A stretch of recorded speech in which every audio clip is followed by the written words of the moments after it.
بسم اللہ الرحمن الرحیم۔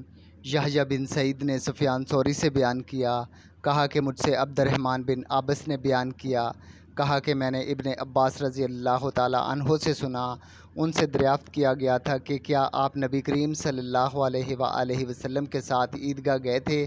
انہوں نے فرمایا کہ ہاں، اور اگر باوجود کم عمری کے میرے قدر و منزلت آپ کے یہاں نہ ہوتی تو میں جا نہیں سکتا تھا۔ آپ اس نشان پر آئے جو کثیر بن سلط کے گھر کے قریب ہے، آپ نے وہاں نماز پڑھائی، پھر خطبہ دیا، اس کے بعد عورتوں کی طرف آئے، آپ کے ساتھ بلال رضی اللہ تعالیٰ عنہ بھی تھے۔ آپ نے انہیں وعظ اور نصیحت کی اور صدقہ کے لیے کہا، چنانچہ میں نے دیکھا کہ عورتیں اپنے ہاتھوں سے بلال رضی اللہ تعالیٰ عنہ کے کپڑے میں ڈالے جا رہی تھیں۔ پھر حضور صلی اللہ علیہ وآلہ وسلم اور بلال رضی اللہ تعالیٰ عنہ گھر واپس ہوئے۔ صحیح بخاری، حدیث نمبر 977۔